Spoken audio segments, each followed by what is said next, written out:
Welcome to episode 11 of Sullivan Street, part two of our Recovering the Satellite Celebration, deep dive, etc. We got our group of five, and in progress, we have coming up little deep analytics into what we believe are the top 8 songs from the album. We get some trivia about it, what the songs mean to us, etc. Also, near the end, we got Zephry and Florida Eric talking about some of their experiences meeting the Crows. And of course, Geoff Harkness is the guest, and he's great about knowing some of the history behind the album and the songs. Now we're into what I'm calling the top 2 tiers. Okay, so there's 3 songs in my next tier, and then there's a top 5. 3 songs in the tier 2. So here we go. On this one, this was okay. One person had this very low. 2 of us had it in the middle, and 2 of us had it very high. So let's see where we go here. And the contrarian on this one, don't worry, there's some other contrarians coming up. The contrarian on this one, again, Rain King author Geoff Harkness, who had Miller's Angels as his lowest. I had it in the middle at 7, and so did Zephry. And then Florida Eric and Chris both number 4, Miller's Angels. So let's start with Chris of having this at number 4. So again, I think this is similar to Mercury, a very, very difficult song to rank for me because I think it's a great song on its own. But most importantly, and the reason why this is number 4 is in part that last section, which is used as an alt in Mr. Jones, in the acoustic versions, used as an alt in Perfect Blue Buildings, I think is some of Adam's, in terms of his lyrics, that has always deeply, deeply affected me. Specifically, where is it? Where'd it go? Can't you hear me? Because I'm screaming, and I didn't go outside yesterday. Don't wake me. Please don't wake me, because I was dreaming, and I might just stay inside again today. I don't go out much these days. Sometimes I stay inside all day. And first of all, in terms of songs that are pandemic appropriate, nothing better. And I've said, I think this record, the weird sense of isolation that's in this record, and here's just sort of one thing I want to point out here. Adam talked a lot about this record being about a record about him coming to grips with fame. I think if he hadn't have said that so much, a lot of these lyrics are very open to interpretation and paint a picture that is not just about well, I'm famous now and that's awkward. It's really about sort of isolation and longing and feeling sort of distant from yourself. And I think this song is a spectacular version of that. And again, just the way it's used, at the end of Perfect Blue Buildings, I think if you put those 2 songs, when you put those 2 things together, that actually is very, very high on my list of sort of counting the live version of Perfect Blue Buildings that has this. So yeah, I just think that aspect is so perfect, and I think that's what sort of drove it up the list for me at number 4. Chris, that's. I think this might be one of the first times that we are 100% in agreement. We're usually 80%, which is good. It makes us better hosts. But I agree with you that and the way he sings it actually also not only the lyrics, but that is really hard to. But I'm screaming, and I just he gets the tone right with all of it. And to me, yeah, I don't know. To me that was kind of show stopping. I guess the first couple times I heard it, end of this day, it just sounds very real, feels very real. And as someone who, a lot of people think I can be very gregarious and the center of attention when I'm at a party atmosphere, but I also have no problem just literally not leaving the 4 corners of my room for days. And I really, from either depression or whatever, and really relate to that. So, that's partly how I ranked it number 7. Well, in that aspect that you can hear it live at different times, but in that recorded version, he's whispering, "Can't you hear me? Because I'm screaming." Yes. Which is an incredible delivery. Yeah, no, that's great. Geoff, we'll get your take on the. I know you still like the song number 14. All right. Yes. And as I listened to the album too, I wondered whether I should have moved it up a little bit in the rankings. A little bit of history. One is this is the one song on the album that features David Immergluck, who plays pedal steel and mandolin. This was not recorded in the house. This was recorded at a studio in San Francisco. The song itself was not written for the album. It was recorded before the album, and it was written for The Crossing Guard, the Sean Penn movie. He was friends with Adam, and Adam played, Sean Penn played Adam a cut of the movie when they were opening for the Stones in New York. And Adam and I think it was Dan Vickery wrote this song that night or the next night in a hotel room. The whole band recorded it out in San Francisco. And it was supposed to, I believe, close the film, but at the last minute, Sean Penn used a Bruce Springsteen song instead. So basically, I mean, this is a song that, even though I do like it, in some ways, kind of like, I think Children in Bloom is another example where it wasn't really, this song was not really intended for the album, but the album was like, well, we can kind of wedge it in here and we'll just kind of put it in here and it'll become, part of, whatever suite it's part of. So to me, it always stood aside for that. I do have to mention though, that it's an incredible vocal performance, and listening to it, I wondered, like, did I rank this too low? Should I have put this a little bit higher? Because, as we've all said, this is an album where there really aren't any bad songs. So I think I know there's probably been other songs that had it, but looking at the lyrics and I've been looking at the lyrics as we're going through songs, and this is one of the first times that, and I think it comes up a lot later, particularly in Somewhere Under Wonderland and a few other songs in Hard Candy, where, the kind of pervy line, the Miller's fingers are traveling down the length of her thigh, but while he's saying that, the music behind it, you can almost feel the finger moving, at least I can, like down her thigh. It's not just him saying it. Somehow, like I say that about Palisades Park when he talks about shimmying down to me, I can feel him shimmying with the music, but that's just me a little bit. I think they capture movement a lot, and I'm going to mention that actually in a song that's we still have yet to talk about. Florida Eric, your thoughts on Miller's Angels? I think it's fantastic. It's 6.5 minutes of goodness, and August is my favorite album, and I think Chris brought it so well that it fits right in with they've done it with Round Here and Perfect Blue Buildings, and it's really a bridge to me between the two albums, which is great for an August lover like me. But the lyrics are great, vocals are great. Like you said, I can also sense him moving, or your brain is imagining somebody moving along with the lyrics, and I think it's fantastic. Zephry. Yeah, this one I actually was struggling to figure out where to put it. I moved it around a lot in my rankings because it's just such a beautiful song. I mean, it just, again, this band is like just a master of dynamics and taking you on a musical journey. You can either listen to the lyrics or you can just hear the passion in Adam's voice. And sometimes I do both. But just all the different areas this song takes you. It's a musical journey, and I love all the there's like little guitar swells, and then I think right at the end of the "Don't Come Around Here" part, maybe it's Immy, I don't know. It sounds like a 12-string. There's some like little 3 or 4 strums of some guitar. I don't know what that is. Maybe a 12-string or something. Right, and let's go to Geoff. I have something to add to that, but Geoff, let's go to you first. Well, I was just going to add that the song itself, Adam said that it was written for the Crossing Guard. But I always assume maybe he had the lyrics or something, because it doesn't really match up with anything in the film. When I was at the Las Vegas show, whatever it was, a couple of months ago, at the sound check, somebody asked Adam, I think jokingly, they said, because he was taking questions, and someone asked, "Is Miller's Angels about Millard Powers?" And of course, it's like, well, he wasn't in the band, so I don't think so.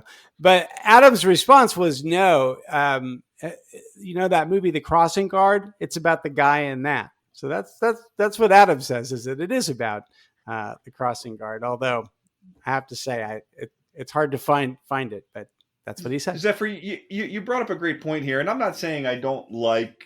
I loved Raining in Baltimore, and that's basically just him and the piano, right? And I joke that song used to make me cry. But the one interesting thing that Miller's Angels could have been just a piano song, right? Mm-hmm. And what you said is exactly right. They add just enough sound to the right parts that I think really that's why this shoots up for me as an amazing song for a ballad. So okay, great. So let's go to number 7. We're at the basic halfway point, or we just crossed the halfway point. And as much as I just said to Chris how I'm so glad we 100% agreed on this next one is the one that makes me want to invite none of you back for the next one. Maybe, Geoff, you can only give the history and then quit. Chris, maybe you'll call out sick, because I'm the first person to lose my number 1 choice. Okay. So here we go. The song that Chris, I will let you come back on because you did have it in your top 5, just not number 1. But Geoff had it in the middle, Zephry in the middle, and Eric quite low. Recovering the Satellites. I adore this song. And it probably, when the album came out, I probably would have had it at like number 7. And I remember telling my friend, I think we were getting ready for This Desert Life, or we were listening to This Desert Life when it first came out. But then I said, let's put in Recovering just to change it up. And I remember saying, I said, there's something really unique. I forget, there's one of the earlier songs, one of you said, like, such a unique song. And I felt that way about Recovering the Satellites. I've never heard anything like this. When you guys go, I'll look up again some of the lyrics, which I think are some of the best. I think, Chris, this is a great example of exactly what you just said before, that it's really about him kind of trying to, I don't know, find himself or get after fame. But I think you can interpret it to anything. His references to his, the mother and the extra, for lack of a better word, the satellite sound effects that go along during, it still blows me away how appropriate and key timing they are. But before I gush too much, I'll move on to Chris, who also had it in the top 5. Yeah, I had it 5th. I think it's a great tune. Interesting sort of story that Adam told before, but they played it one time this summer, that apparently this song, or at least the bones of it, dates actually might be the earliest, because he had someone send him a cassette of August and everything after the song, thinking maybe it would fit on the album. And he decided that didn't work. But this was on the flip side, that he'd written this song, or at least the bones of it, in like 93 or something, and now just seemed very appropriate for where he was. He'd sort of left this breadcrumb of a song that how could he have possibly known how it would make sense to him several years later.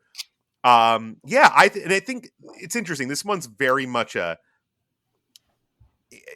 it's very ambiguous, but it paints this beautiful picture of that sort of disconnection and the longing. I particularly like live the way he'll sing "You're Everybody's Satellite."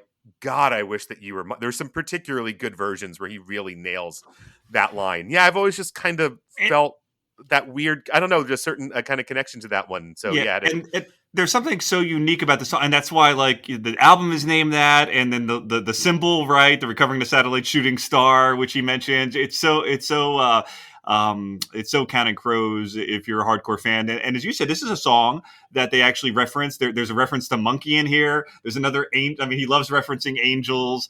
But I like that it catches on things, again, that you could relate, even if you're not a star or an ex-star, like about coming home to a sleepless town. I think someone that goes back to visit a town that you're from and you don't feel connected to anymore, but you kind of do. Again, how your mother, if you're turned into a different person, how your mother might recognize how you're kind of desperate and but then also, a reference to a lover, I think, when do you see yourself in me, and we're so messed up, right? You and me. So, and then I guess if you're thinking about mortality, which I do actually as just as a human and part of my work as an aging scholar, I guess, but that we only see when he's saying about being famous for you're only in orbit for a moment of time. But I know that, but I also relate it to our life, right? How we're only in orbit for a moment of time. And that you're eventually going to come down. That's how I interpret it, even though I know it's about him. But Geoff, let's go to you. Yeah, this was maybe one of the first songs where I was like, this really needs to be higher on my list. I don't know how this ended up so low on my list. I still am not sure, because it's one of the ones where you go, this could have been in my top 5, It's a great song. It's It does, as you say, sort of reference all these other songs. In some ways, it's a unifying, song, and you can see why they, used it as the title track for the album. And really, in some ways, it is this theme of the album of like trying to find our way back from this craziness of fame. One little piece that I really, really love about this song, and you got to get the headphones on to hear it, is that it's very much a live, take. And Adam's kind of urging the band on at the end. But in the very last one, listen in the headphones, he says, "Last one." And you can hear it. And the band closes out, he calls the band to the end. So you really hear, they're really just playing this in the studio. And, when Adam calls the song to an end, that's when they end it. You're listening to a real band here. So this was one to me that I just went, I don't know how this ended up so low on my list, because it's one of my favorite songs on the album, honestly. Florida Eric, your take on Recovering the Satellites? I kind of agree with Geoff. It kind of falls under, for me, the Horse Dreamers Blues category, where I should have rated it a little bit higher because, like I said, it is really good. And I think there's almost a bridge to where Chris was saying, when he goes back to his old life, he's changed and maybe the town's not the same and people don't view him the same. And I think the Desert Life deals with that. So it's almost like a harbinger or foreshadowing of themes to come on this Desert Life. But I told you recently we've had a illness in my family diagnosed, so that line of mortality really kind of hits with me too as I listen to it to prepare for the pod. So overall it's a great song. Maybe I should have rated it a little bit higher, but it's solid. Zephry. Yeah, I agree with you guys. This was another tough one to place. I could easily have put it higher.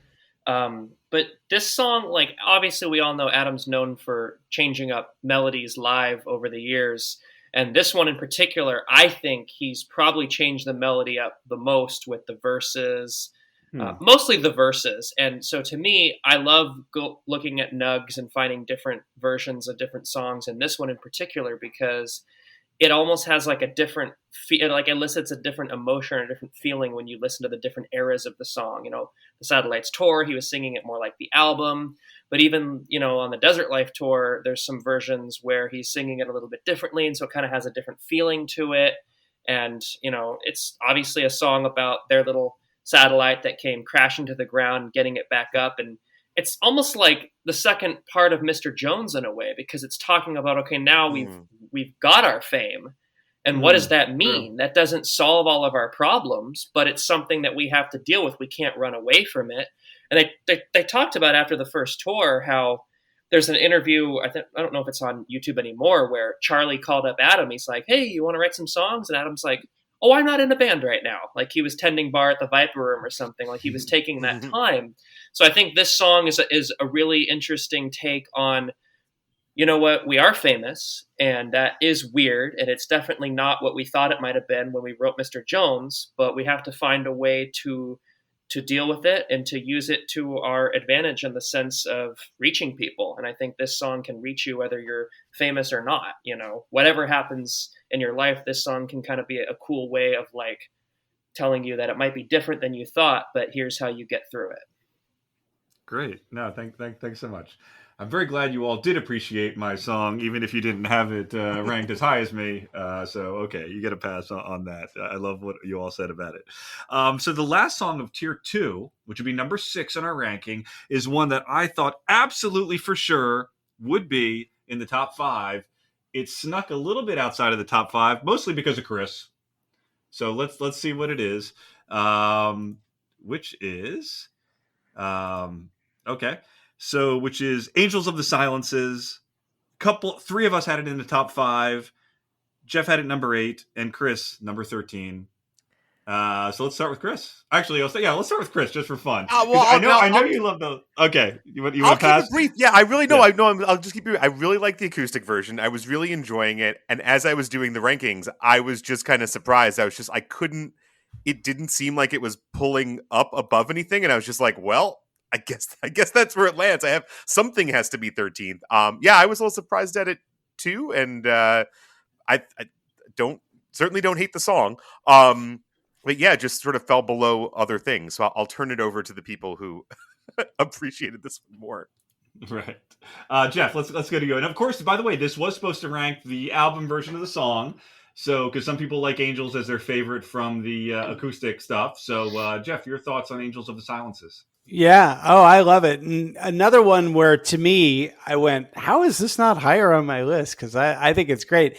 To me, this song is again a kind of a pair with "Have You Seen Me Lately." It's a real hard rocking song, one of the two on the album. Exactly. I always Just thought of them as a pair. yeah, really rocks hard. And so, of those two, which one? And for me, this landed a little bit lower than Have You Seen Me, but I love it. And it's interesting. One of my thoughts on this song and Have You Seen Me Lately is it's like that's not really their lane. This isn't really where the Counting Crows are, in their comfort zone. This is a little, up tempo for them in terms of, where they're comfortable. And I think it's very successful. I think there are other songs where they've attempted to do this, where it hasn't worked as well. But here it really clicked. It's like, yeah, you guys are able to pull this off. And you have to be a really, really hot band that's toured for about 18 months to pull off a song like this. And they do it. So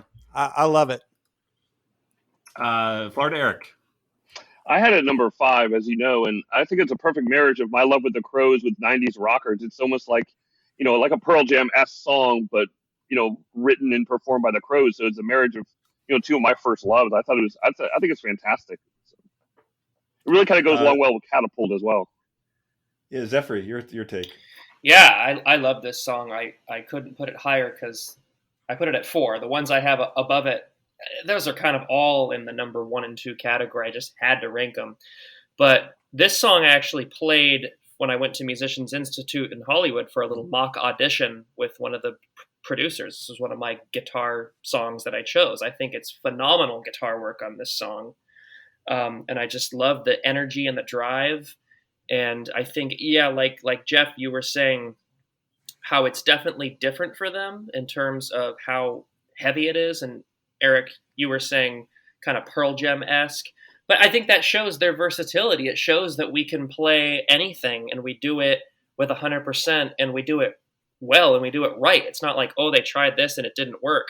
And then you got the acoustic version of Angels of the Silences, which is amazing as well, and a totally different, variation of that song. So it just shows how incredibly gifted of songwriters these musicians are.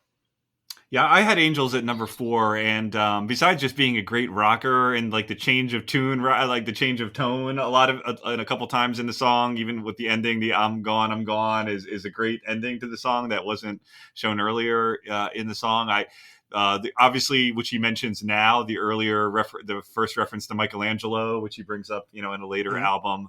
One thing I used to love about the song when I was younger and still do is I could feel the silhouettes and the angels coming into his head a little bit when he was talking about that. Like that imagery actually, as you kind of said in the beginning, Zephry, some of his, I don't know if it's his singing or the imagery, and later he talks about sucking his blood and breaking his nerve. Maybe that not as much, but anyway, it always hits me. It's one of those songs that I will never skip when I'm listening. Oh yeah, to the album. So it's a reminder of why. I mean, punk bands like the Crows, and like if there's any song of theirs that actually sounds like a punk band could kind of play it straight, it's probably Angels of the Silences. Yeah. And now we have reached the top 5 of our official rankings in big quotes, because the 5 of us came up with it, of the Recovering the Satellites album. This is what I'm calling the tier 1, because there was some big separation between the number 5 and number 6 song. And all of these were, just a few points separated. I think there's only one. In my guess, the order was a little surprise to me, but I think there's only one song that was kind of a surprise. I mean, you can guess what's in the top 5. I kind of thought Angels would be in the top 5 and this other song would not be, but it's not the case. So let's go with number 5. And this is where the group broke my heart a second time, because my number 2, at least it made the top 5, but my number 2, and somebody else had this as a number 2. But it was brought down by 2 of you having in middle rankings and 1 of you having a slightly low ranking, which is Counting Crows' kickoff song, Catapult. I have lots to say, but let's go to Zephry first, who also, with me, understood that this is the second best song on Recovering the Well, it's Satellite. all opinions. It's hard. I mean, at this point, the top I 5 know. songs, it's very hard to rank them. But yeah, this song has grown on me over the years, and they played it during the sound check at the show.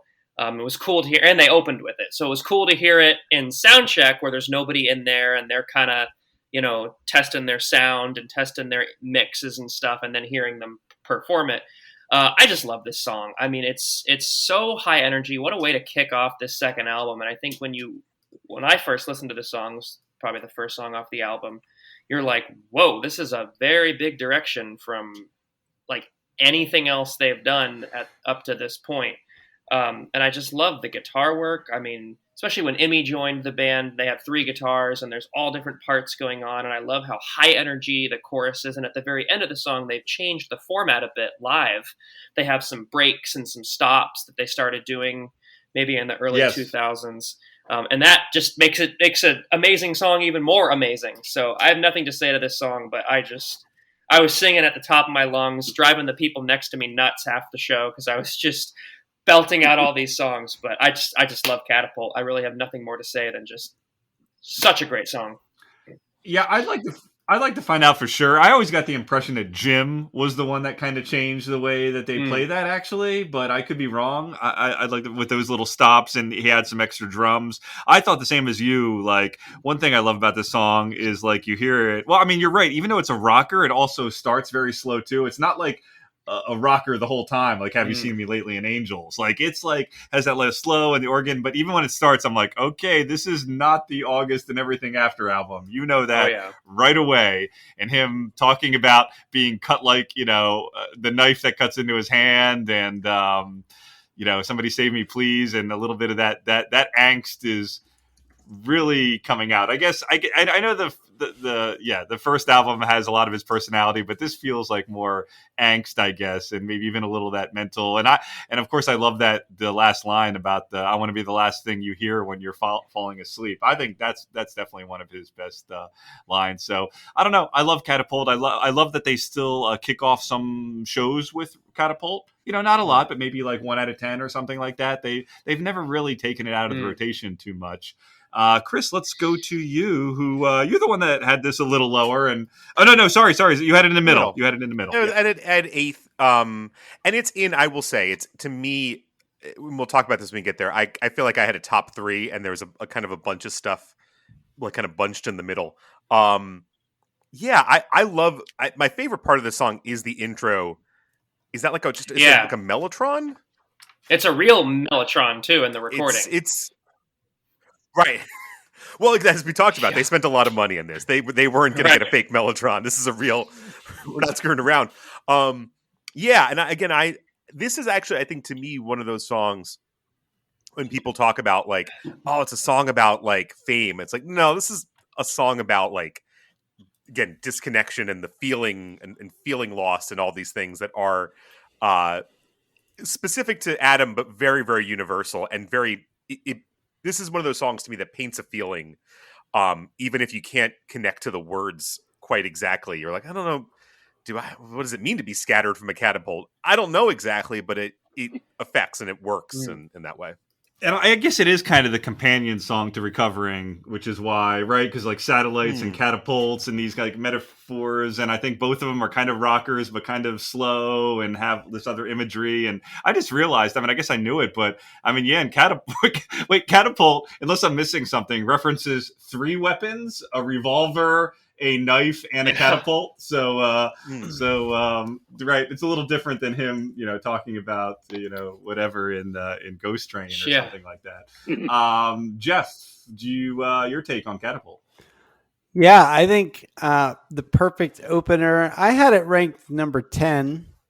So it's another song that probably could have been higher, but one thing is, I think it's like a jam, not necessarily a song. It has this great build, but it's kind of built around this riff and this idea more than it is like a song. And that's what makes it such a good opener to the album, is the build that it provides. There's a little echo of kind of around here with that mellotron, and In some ways, to me, one of the things I really appreciate about it as the opener is that it's kind of an answer or a response to A Murder of One, which closes out August. In that song, he's kind of saying, "Hey, do I want to make something of myself and make something of my life?" And in this song, he says, "Yeah, that's exactly what I want to do. That I have ambitions like you never could even believe. I want to be the last thing that you hear when you're falling asleep on the radio. I want to burn the whole thing down. So I do love so much about this song. I can't really justify ranking it other than the same thing. Where do you put all these great songs? But I think to me, it's the perfect opener for this album. Yeah. Great. Florida Eric, your take on Catapult. I had it at 6. It's also a really, really good song. And Geoff brought up a really great point of being almost like a part 2 to Murder of One, which is one of my favorite all-time Counting Crows. I never get tired of that song. It's fantastic. But Eric kind of took my line of, thinking it's, the build up slow and thinking it's going to be one way. And I remember going to, like I said, Specs record store, grabbing the CD, I come home, tear off the plastic. I threw it in the CD player. It's like, such an August lover I'm going to be. It's like an August part 2. Oh, no, it's not. No, it's not. No, it's not. Which is fine. But I think it's a great song to open up an album if you want to have a differing album than the feel of August. And I think it's well done. I had it at 6. I probably could have had a little bit higher. But. Yeah, one thing, and I'm going to talk about one other change when we go to the top 4. But one thing that's so weird for me is I can't explain it, but in the August rankings, I had the top 3 as, the top 2 would be the most poppy songs. I had Mr. Jones and Rain King as my top 2, and then Anna Begins, which is very soft. And here, the 2 songs I ranked, Recovering and Catapult, aren't poppy at all, I guess. So that's just how it moves me, which is one of the great things about the Crows. Okay, number 4. This is the one that I thought was a little bit of a surprise. I thought it was going to be like 7 or 8. Ended up being number 4. And part of this was because one person had this as their number 1 song, which is Zephry. The song, a single, like I said before, Daylight Fading. So Zephry, and I'm kind of glad to see it in the top 5 because I think it's almost a forgotten about Crows song. And Zephry, please say why you had it as your favorite song from the album. This song, the melody just is haunting to me. It's so beautiful. And I remember when I was first listening to this album, that opening kind of country guitar riff caught me right away. And it starts in, I think, the key of G, if I remember correctly. But then it goes to that E minor. There's that E minor section. So it's like happy and sad. And so to me, this song is the perfect blend of happy and sad. And it blends the 2 emotions that we all feel at all times. And, happiness is fleeting. Sadness, when it comes, it feels like it's going to stay forever. But then the next day you're happy again or something. So this song blends those 2 elements so beautifully. And I love Dan's harmonies throughout not only the chorus, but the verses. And it's just one of those underrated songs that a lot of people I've shown this song to, and they're just like, I don't get it. And I'm like, well, more for me. I just love this song. It's so beautiful. And I love how it goes happy and sad. It's just beautiful, perfect song.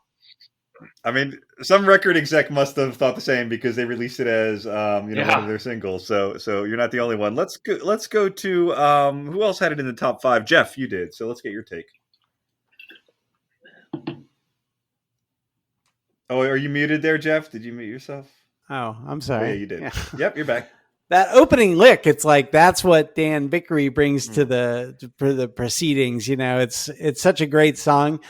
To me, this is, and I love the lyrics, the, moonlight creeping on the lawn and, just these beautiful lyrics. I agree. It's one of their best songs. One of my very favorite ones from this album. It brings something new to their sound, which is, there's a little bit of Rain King here, but also it's got this kind of like country sound that we haven't heard before. But that becomes a huge part of their sound for the rest of their career. And here, you really start to see that, come out for the first time. Although, there were always echoes, but I think here it's a little bit more overt. And so, yeah, I think it's one of their best ones. Also, it's a theme that will come up again and again, but I see the song as really very much about touring and about hitting the road and going on the road with the band. And he revisits this theme again and again. But Come Around is another example. And so, the lights are going down and we're about to hit the road and go waste another year. And it's kind of a celebration of the band and being on the road. And again, that makes it so perfect for an album like this, which was, born of live performances and the band really coming together on the road. Hey, good call, Zephry, with your hauntingly beautiful. I never really thought of that about, and I had this as number 5, and I think you're exactly right.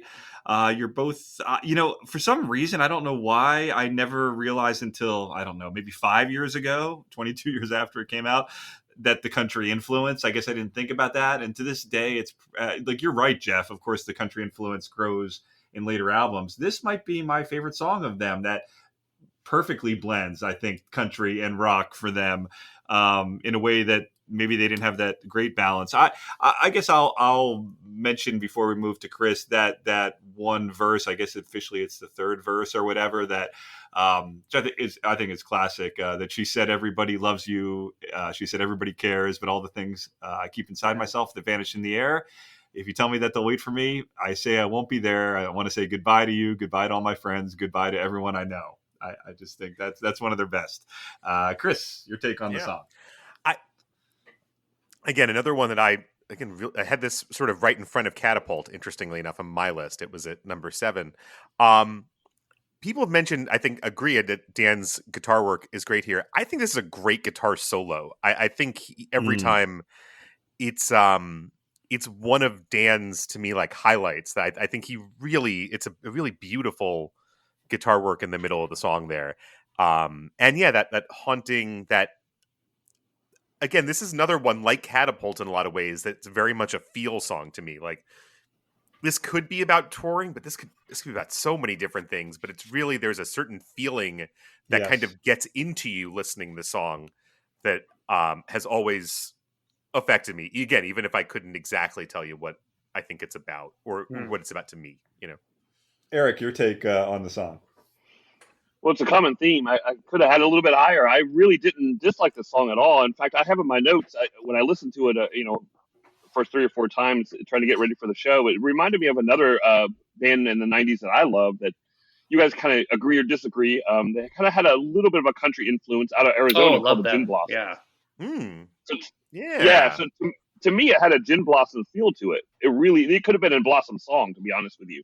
And I love them, so therefore, if the Crows are doing, I'll definitely love it. So I thought the themes were good. The guitar riff at the beginning, like I said, major to minor, I kind of noticed that too, and it was really good. And also, really, this really is the good. first song that implements strings, because I don't think.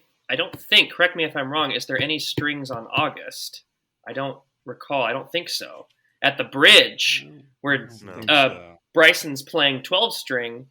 And then there's the string arrangement happening right before the guitar solo. So they're starting to implement those themes, which are a major part of their sound throughout the rest of the album and the rest of their discography, too.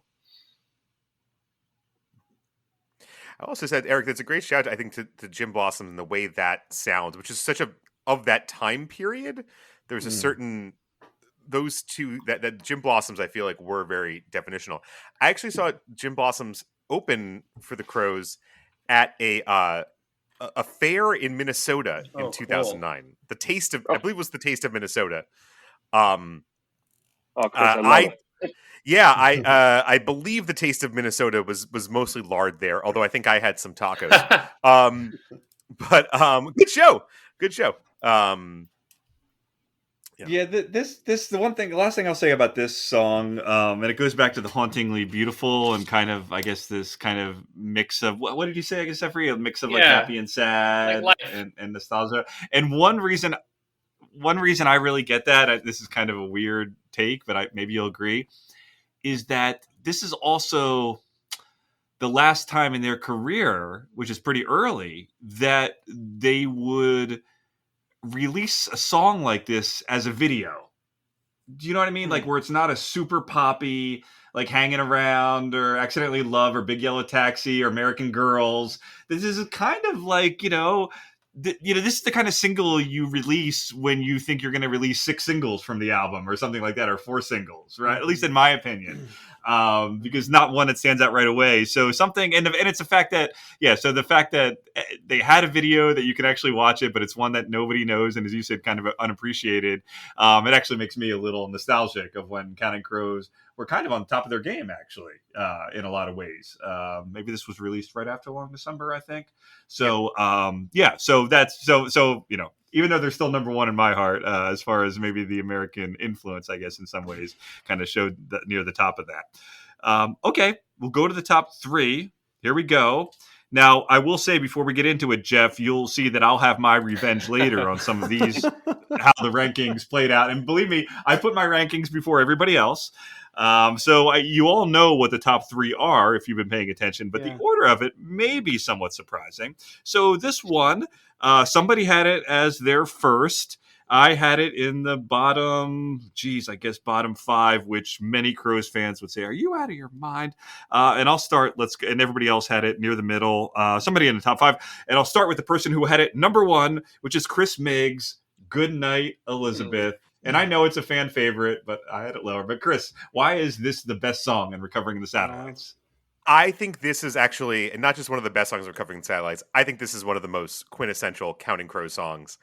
I think if you're a fan of Counting Crows, there's very low likelihood that you do not connect to the lyrics. If you wrap yourself in daffodils, I will wrap myself in pain. And if you're the queen of California, I'm the king of the rain.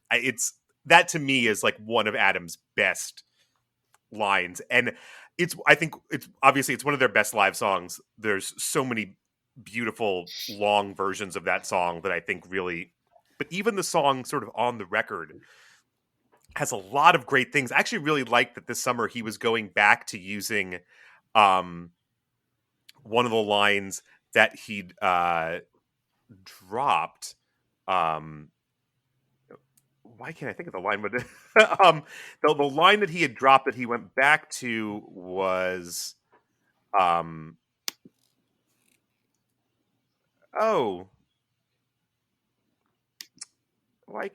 moon's a satellite. He hadn't said that in many. Oh, the moon, yeah, he had, which is interesting because it's such a evocative line of sort of the rest of it, the title of the record. Yeah. But I've always loved this song, and it's this sense of longing and this sense of defeat. He's not speaking well of himself, but he's sad about how someone else is treating him, and I think that's sort of, I don't know, it's one of the kind of classic ways. I also love how this song, to me, this song and Rain King pair together. And if you actually listen to some of the 94 bootlegs, he actually would literally sing at the end of Rain King, "Good night, Elizabeth, I'm so sorry now." And yet, to me, those two songs together, it's like the basis of my love of the band and the basis of sort of my connection to them, that the sort of feelings that are in those two songs. So, I love this song, and number 1 for me. Florida Eric, you had it number 3, so let's go to you. Hey, I agree with Chris. This is such a fantastic song, man. It's really just really great, and the depth of the lyrics and him, out on the road and then missing somebody special to him, and I could really connect with it because I think I told Eric before we had the old chat before we jumped on the pod tonight. When I saw them in '97, and we'll get to that in a little bit after the rankings. I saw them live in the '97 tour at West Palm Beach at Coral Sky Amphitheater. And they played this song, and I remember I probably get my man card taken away. But remember, keep in mind, I was only 21 at the time, so keep that in mind. But I was having a long-distance relationship with this girl who lived in Carmel, California, out in Carmel. I was here in Florida. And back then in the 90s, it wasn't as easy as the kids have it now with the FaceTime and all that. We didn't have that. So I hardly ever got to see her. When I did, it was special. When I got to talk to her, it was special. And so when he said, I will, wait for you in Baton Rouge. I'll miss you down in New Orleans. I just lost it. I started crying, man. I just, luckily nobody saw me and everybody's partying and listening to the Crows or whatever. And it was packed. It was in the lawn section and it's packed. Nobody could see me, but I just started bawling. I can't take it.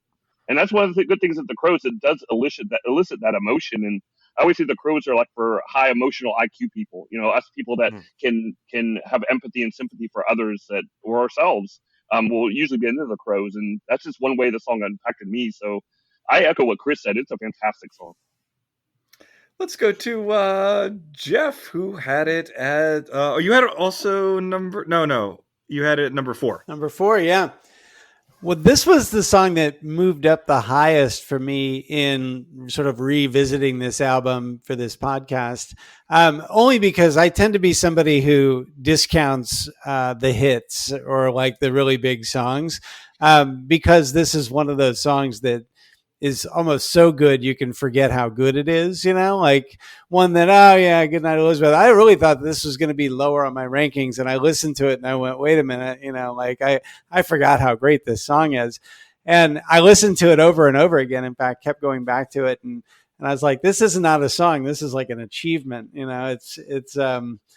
I do think that, especially for this album with its themes and about the road and all that kind of stuff, and this song was really written from that perspective, and his lyrics about being on the road and the clown out on the wire and his beautiful lyrics. It's really one of the best songs that I have heard about that topic. He took on a difficult task with the lyrics for this album, visiting well-worn terrain. And, this is an example where he just, almost superseded what he was trying to do.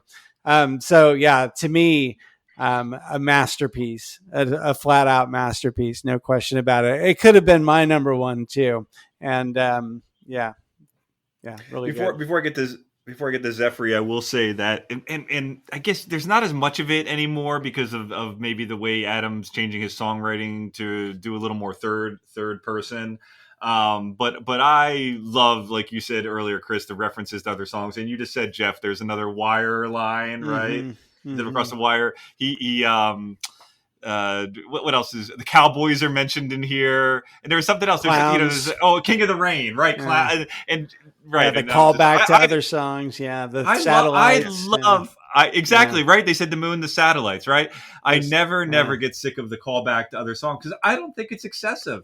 The most excessive one probably is the reference to Maria, and what's that, 6 times or something. So anyway, Zephry, let's go to you and your ranking. I had it at number 6, and it's almost not fair because just like everything you guys said, I absolutely love this song. It's just so hard when you get to the top 5 or 6 songs on this album. But I love how this song has grown over the years, because on the first tour they were playing it, I don't believe they had Dan's little intro at the very beginning, which to me is just sets the tone so beautifully for this song. And then you have all the different versions over time when they went into, was it Screw Your Christmas and Slip Away, and now they're doing Pale Blue Eyes by Velvet Underground. So it's like all these different variations of the song have just made it even better for me. Like, it's so good on the album because it's only like 4.5 minutes or something, and now it's like 12 minutes with Pale Blue Eyes. But it's just so beautiful, and I love all the variations and the passion and how personal it is to Adam, and I think it resonates in some way with all the listeners too. Yeah, I think I will say my favorite, and we'll probably do a whole episode about this one at some point, but I think my favorite version, which I think they only did once, it's with the song Chelsea, which is obviously a B-side in this record, in the middle. And I think I remember being in college and sort of finding that version on some website and just listening to it like over and just like again and again, just like, I could listen to something. Let's go around one more time. Yeah, it's a perfect song. I will also add, Eric, the Wasted in the Afternoon takes me to Mrs. Potter's, like waking up in the middle of the afternoon. Yes.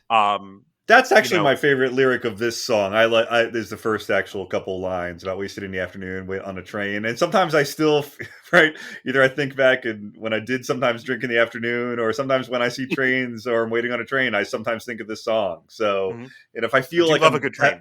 And I feel like I've done this before, especially if I was traveling in another country or something like this, and I feel like I'm kind of repeating the same cycle. Well, if you didn't, and I'll try not to mention that I actually had this number 10th, so part of that destroyed your ranking, Chris. I just, you know what, I like Goodnight Elizabeth. It's funny because it's funny how you and I agree on so much, but when you said like that one of the definitive Counting Crows songs where I don't feel that, even though I like it, and it's weird because I find it a companion piece in a way to Anna Begins, and I did put Anna Begins in the top 3, and both of them are ballads that are huge fan favorites, and they've never really taken them away from the rotation, even though neither of them were singles. Right. So yeah, I don't know why Anna Begins hits me a lot more than Goodnight Elizabeth. I have no idea. I will say, and again, it's not the only reason, but just like Anna got a tribute of one of my kids' name, I actually have Elizabeth as one of my child's middle names as well. So I have two. This is the second of my Counting Crows tribute that will be passed on to my children. So whether they like it or not. Okay, so no, but they. So here we go. The top two, very exciting stuff.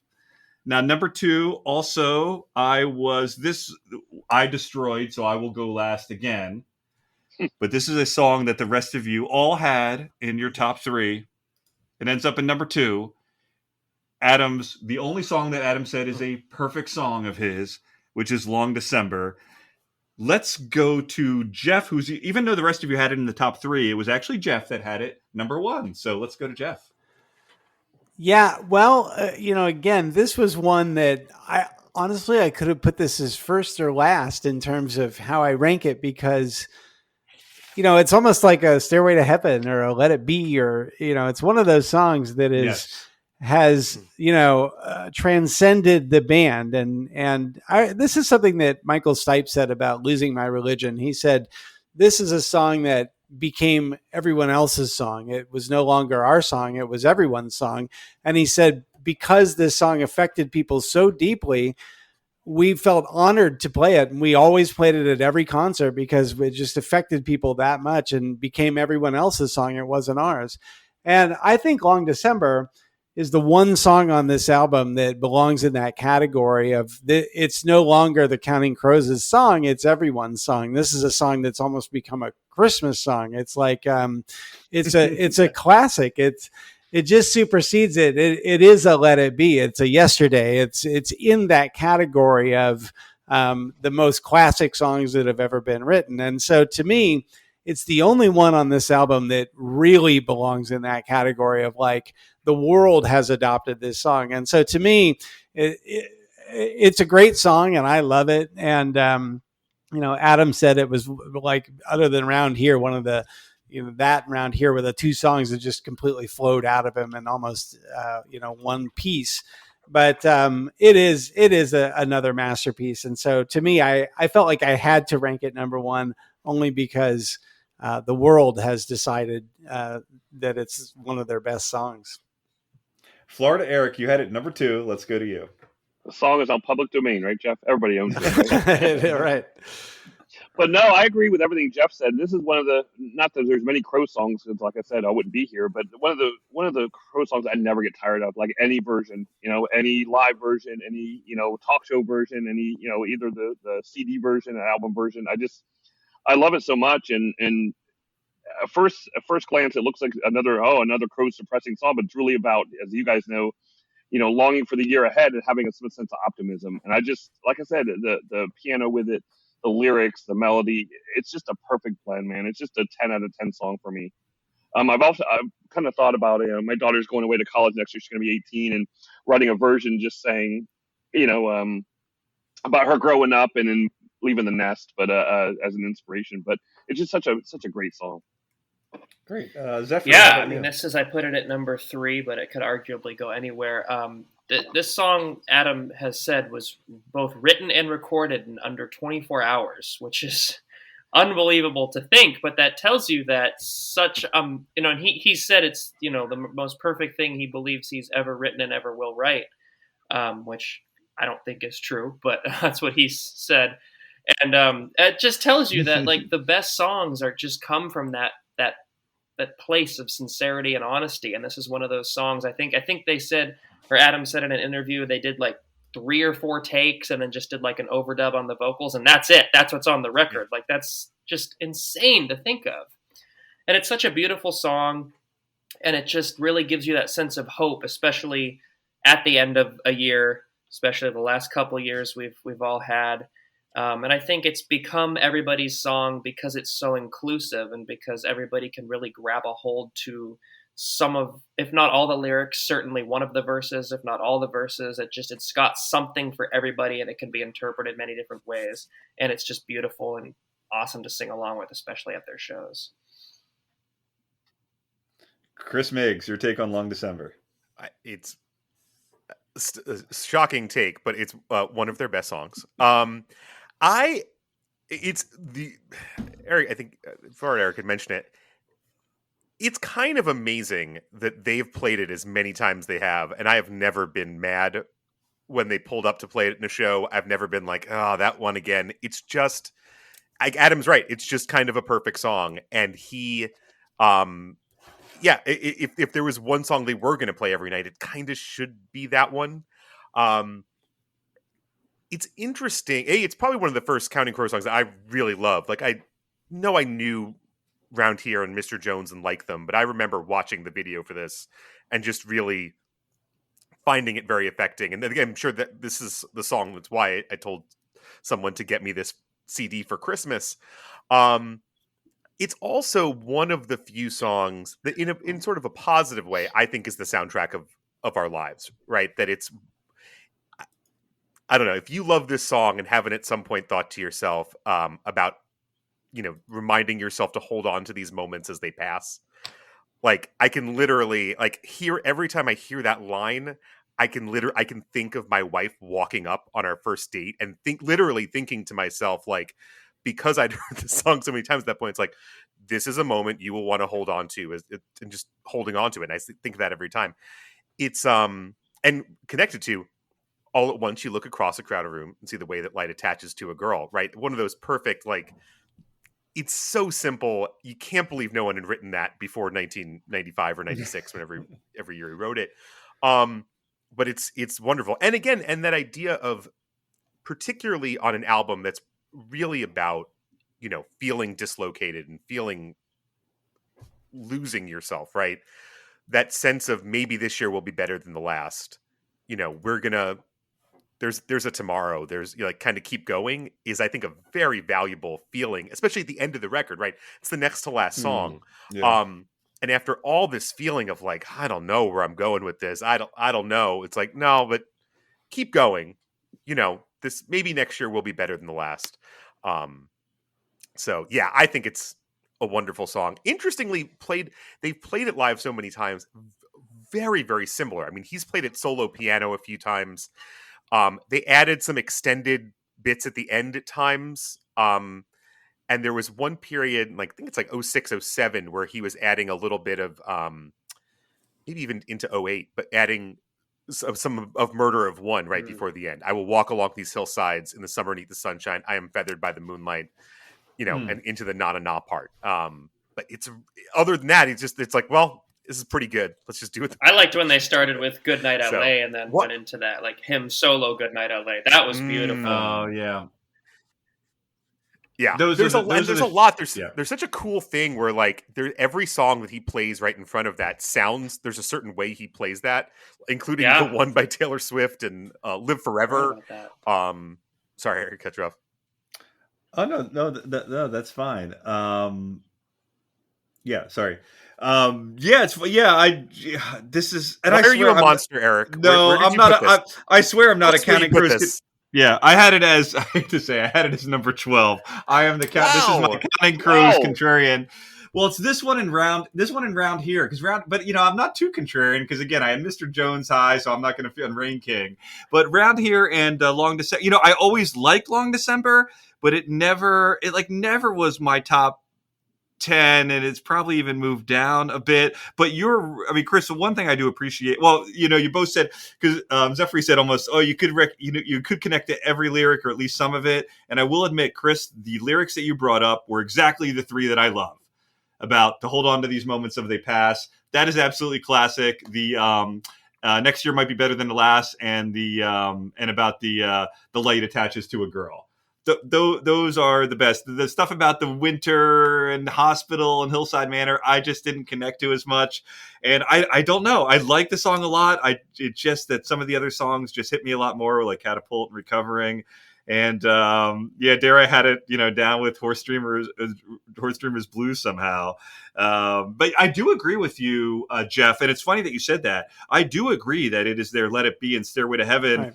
And Losing My Religion, and actually those are some of my least favorite songs from from those bands. I don't know why, but I agree with you that it is that And so I get it, but I'll trust Adam that he said that it's the only perfect song, and he also said it was his best song or his best writing, but then he kind of replaced that later. He puts it in, as you probably heard, with Palisades Park and the current suite.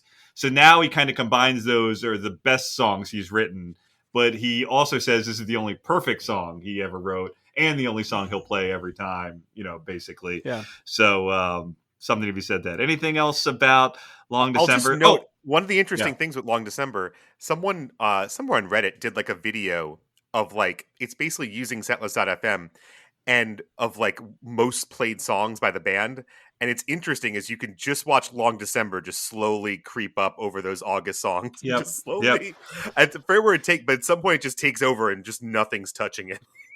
I'll just throw this in here, by the way, because he didn't do it on this tour. But when you were talking, I guess he did it. I thought it was only the one tour, but I guess he's done it at least once. We'll talk about this when we get to the live. But one thing I absolutely am in love with Long December is the live version when they do the extended na na na at the end when they jam out.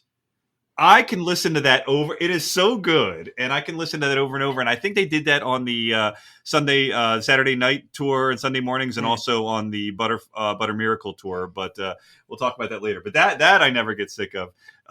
Anyway, okay. So that means that the number one song is a bit of a shocker because I would have probably put Long December, Goodnight Elizabeth. But it's one that most of us had in the top 5, but only one of us had number 1. And one of us had a little lower, which is Have You Seen Me Lately? And Florida Eric called this as putting his number 1 and ended up being number 1. Eric, do you have please give your thoughts on it. You know what's funny about this song is it really hits me a lot different if it's the acoustic version. This record is not the acoustic version. It doesn't hit me as much, but I remember, was it VH1 Storytellers, or is it, which album is the acoustic one off of? The Storyteller, Cross a Wire. Yeah. Cross the Wire, that's what it is. Cross the Wire. I remember hearing it for the first time in a while off the Bear soundtrack of the TV show. And this is fantastic. I mean, just really encapsulates the message of the whole album in one song. And I think the slowed down, stripped down acoustic version for me hits a lot better than the electric studio regular version on the album. But either way, I think it's just a fantastic song. And I think it sums up the whole entire message that the band is trying to convey on this album. But I think it was either this or Long December. I went back and forth and back and forth and back and forth. So I decided to break it up a little bit and put this one number 1 and December number 2. But that's the way I saw it. Well, Florida Eric, I'll give you credit for you had 1, 2, and 3 in order, but Chris, you were pretty close because you also had 1, 2, and 3. It's just that Goodnight Elizabeth was a little lower. So why did you have You Seen Me Lately as your second favorite song? Another to Eric's point, I think this is one that really shines sort of across all the versions of it, like the way they've played it, the original version, the live upbeat versions, the slowed down acoustic versions. There's even there were time periods where they're playing kind of in the middle. And it just kind of always works. There's something about the song that just is great in that way. I also think these lyrics again, this is a topic he's covering on a lot of this record. But to me, this is one of the more universal expressions of it. That feeling of, have you seen? I don't know if I've even seen me. Who am I? Where am I? What am I trying to do here? That feeling of kind of disconnection. We talked about in the last episode. I really love this in the middle of Round Here too. I think those two connect so well together, and they kind of buoy each other and push them upward. So yeah, I think it's a really perfect song. A pandemic song to me, that feeling of like, because no one's seen you, so who are you anymore kind of feeling.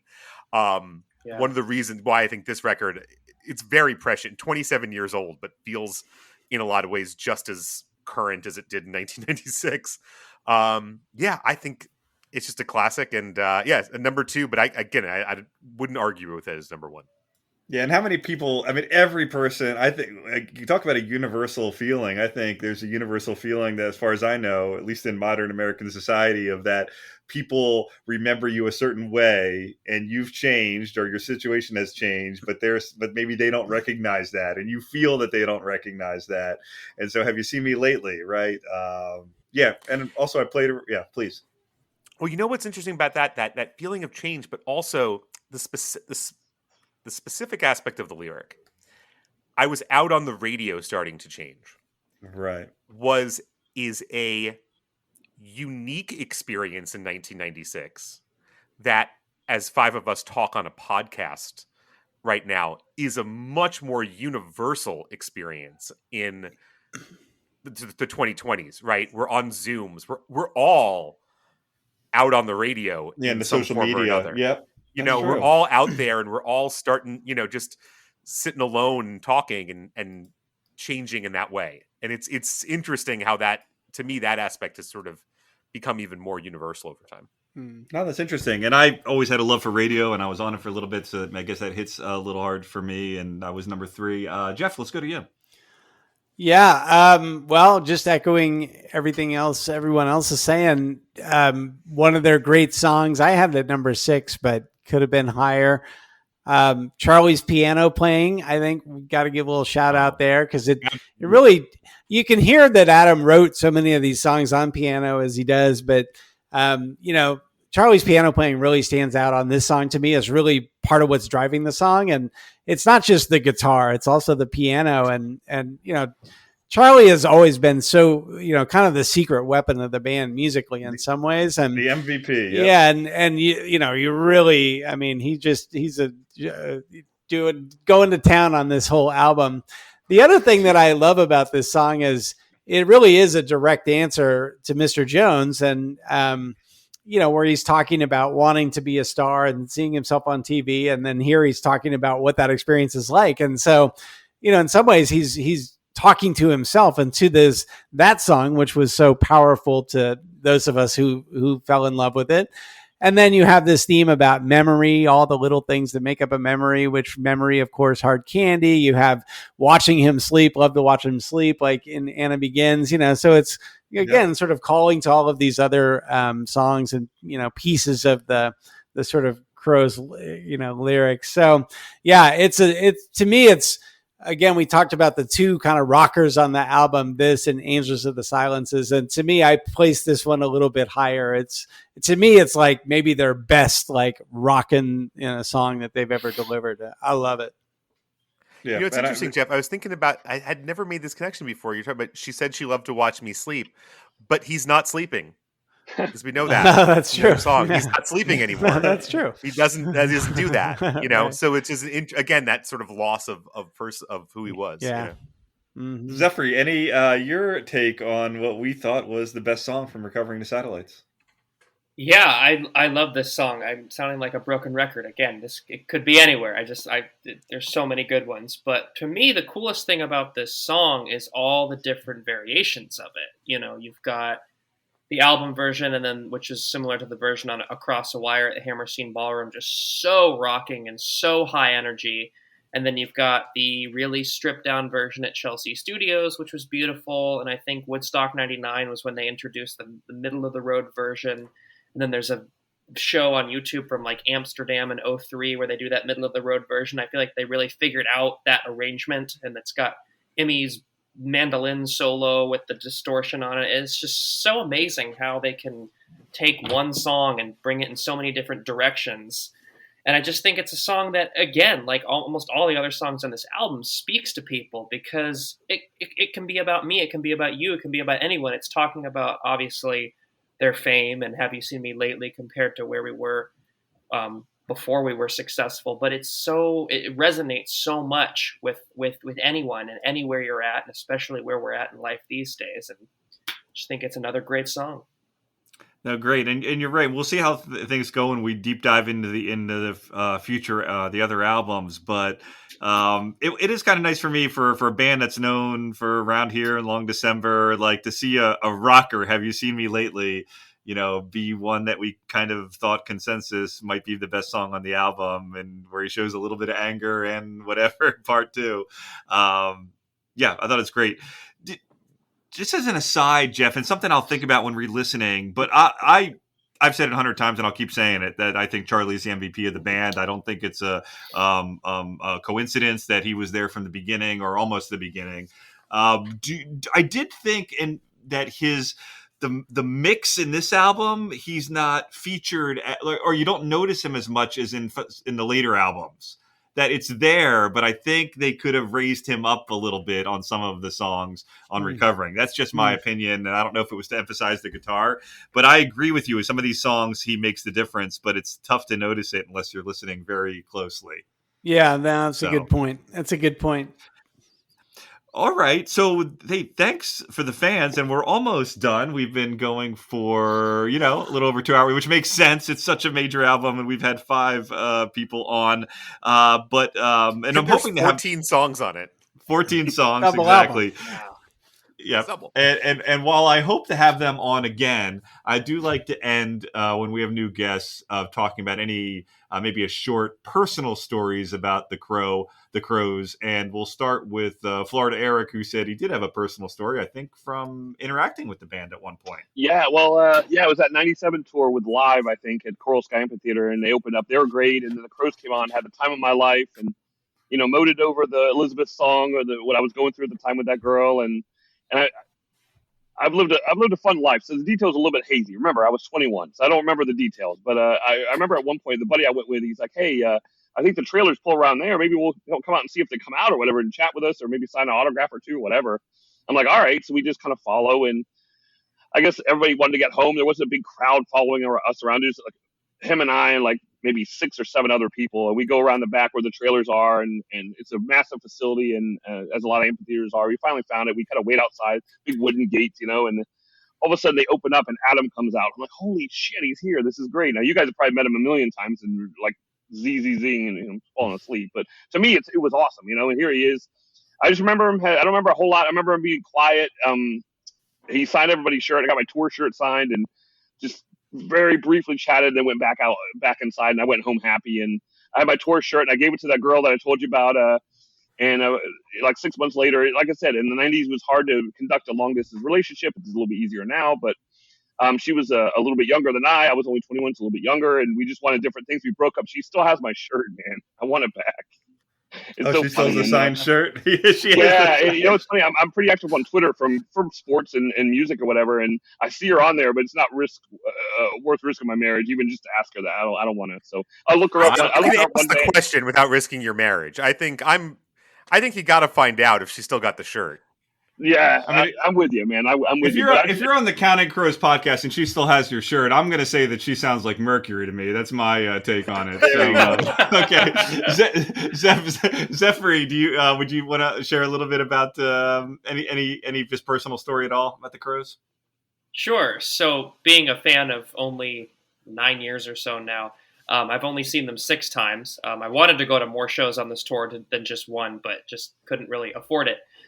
But on this tour, because I was sitting front row, I'd mentioned this in our break. It was really cool to go to their sound check and kind of see that whole experience. Them, setting their gear up and getting their mixes ready, and them in a different headspace than the show. And after the show, I didn't really think about it, but I was sitting kind of in front of Dan and between Dan and Adam. And normally, from what I've seen of their videos on YouTube, they kind of just walk off the stage really quick. But they were kind of hanging around, and Dan in particular was kind of, he had some guitar picks, and I don't know what made me do this, but he started handing out picks, and I just like shoved my way up front. There was a couple people in front of me, but I was just like, I plowed right through, just extended my arm. Oh my gosh! It was just Dan, I want a pick, and I got a pick, and it's framed on my wall. He's one of my biggest guitar idols. So Dan Vickery, if you're listening, you are a huge guitar influence of mine, and they really need to teach your methods at Musicians Institute, because as much as I love all the other guitar players, he has influenced my playing more than anybody else. So little plug there. That's great to hear. Zephry, did you want to plug your YouTube channel or no? Sure, yeah. My YouTube channel is Zephry Line Music. It's one word, ZEPHRYLYNE Music. And it just has various stuff. I've got some original content, some cover content. It's kind of like my online resume. I've done various sessions, like I mentioned, and I'm in a couple of bands. And it's usually the link I send to people I'm new working with, like, hey, we want to check out your playing. It's kind of like a resume. So there's lots of stuff on there. Like I said, Walkaways, I do a little cover. I'm not really a singer. I'm a guitar player, but I gave it my best shot. So there's a cover of Walkaways on there. So go check that out. And yeah, thank you. Well, thank you so much, Zephry. It was great having you on the podcast, and great to see Thank you. you for having me. And I'm glad I could tell you that you made the jumbotron. Florida Eric, also great to have you on the show. Yeah, I want to almost give a shout out that your Florida State Seminoles are doing well, but I'm not too happy about that. But that's okay. But by the way, don't be so down on yourself. I've seen them a lot. You had more interaction with Adam than I really have. I've more talked to the other band members. He's kind of interacted with me a little more during the shows, even the last after the YouTube. After that, when he was walking off the stage, I didn't say this, but I came down to the front, Zephry, because people were leaving, because they were playing all Leaves Are Brown, California Dreaming, and I went down and I gave, right before he got off, I gave him this huge wave, and he definitely looked, because he's like, does this guy know me? Like the way I waved, he definitely thought, and he waved at me back, and then he looked at like, wait, I don't know you, and then turned around. So, but anyway, okay, but I guess that's about it. Geoff, any last thoughts? We already plugged your book, so. Well, I want to ask Zephry, just because he mentioned it, and I'm so curious. Since you're a fan of these two bands, is there a connection for you between Rush and the Counting Crows? Do you connect them somehow? Yeah, they're both my number one band. Right. I could not rank one higher than the other. There's something like we talk about when we've talked about all podcasts long, with the sincerity with their music and the fact that they were always going to do things their way. They were never like, oh, well, this is popular, so let's start doing that. And if they did something like that, they still did it their way. Rush evolved over the years. I think we can all agree Counting Crows has evolved over the years. And they're the types of bands, to make this real streamlined, but to make it very clear, to me, all their albums and all their songs sound different from each other, but they still sound like the same band, and there's no mistaking it's the same band. It's not like, who's this? It's like, yep, that's Counting Crows, or yep, Right. that's Rush. Like you always know. Mm-hmm. And that's just what draws me back. Yeah, cool. Oh, Thank you. That's great. Well, thank you so much, and thanks for listening. And by the way, Florida Eric, thank you. For people wondering how he got on the podcast, he wrote the podcast and said, and just said, hey, I want to be on. I love what you're doing. So I also appreciate everyone listening to the podcast. If you want to get in touch with us, Sullivan Street PC at protonmail.com. Email will be in the description. Thank you so much for listening to us talk about recovering the satellites. See you later down Thanks here. for having us. Oh, you're welcome. And we'll see you